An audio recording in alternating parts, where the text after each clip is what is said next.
हम लोग करेंगे क्वेश्चन नंबर 3, जिसमें क्वेश्चन में बोला गया है car moves at a constant speed on a road as shown in figure कहीं में जो है देख सकते हैं कि कार जो है घूम रही है और उस सेम स्पीड से नहीं, कांस्टेंट स्पीड से। Normal force on the car is N A, यहाँ पर नॉर्मल फोर्स एन ए है और यहाँ पर एन बी है। तो कहता है when it is at the point A and B respectively, then ये सारे आंसर्स हमको बताने हैं कि कौन सा आंसर सही होगा। अगर हम यहाँ देखें तो ये वाला पाथ, अगर हम इसको सर्कुलर बनाएं तो ये वाला पाथ इस तरह बनेगा, और ये वाला पाथ देखिए बहुत बड़ा है, ब्रॉड है। तो इसका जो सर्कल, अगर हम इसको एज्यूम करें यहाँ पर सर्कुलर पाथ बनाएं तो ये बड़ा पाथ होगा। चूँकि ये सर्कल है तो निश्चित सी बात है कि इस पर सेंट्रीपिटल फोर्स काम करेगा और वेट नीचे की तरफ काम करेगा। यहाँ भी वेट नीचे की तरफ काम करेगा। इसकी रेडियस स्मॉल आर ले लें और इसकी रेडियस कैपिटल आर ले लें।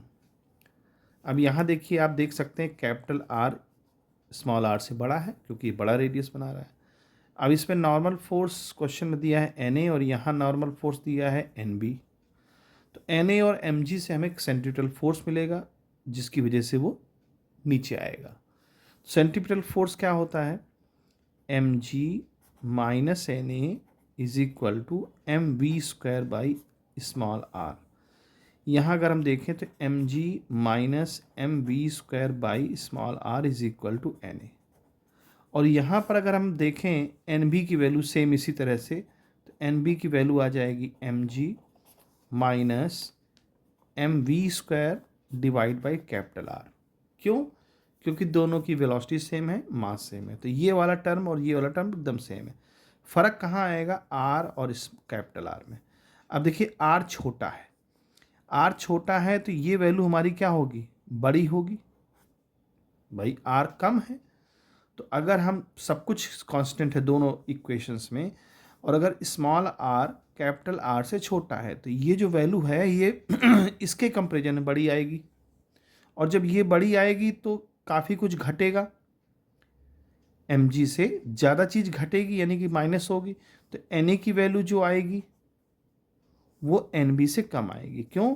क्योंकि यहाँ कैपिटल आर वैल्यू बड़ी है मतलब कि ये वाला टर्म हमारा छोटा हो जाएगा, और एम जी से कोई छोटी चीज़ माइनस होगी तो हमें आंसर बड़ा मिलेगा। तो कह सकते हैं कि एन बी एन ए के कंपेरिजन में बड़ा होगा।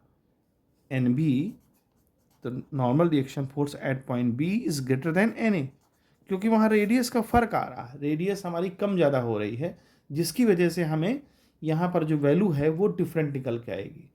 और ये इसका जो है ऑप्शन नंबर सी है, ये करेक्ट होगा, बाकी ऑप्शन सारे गलत हैं।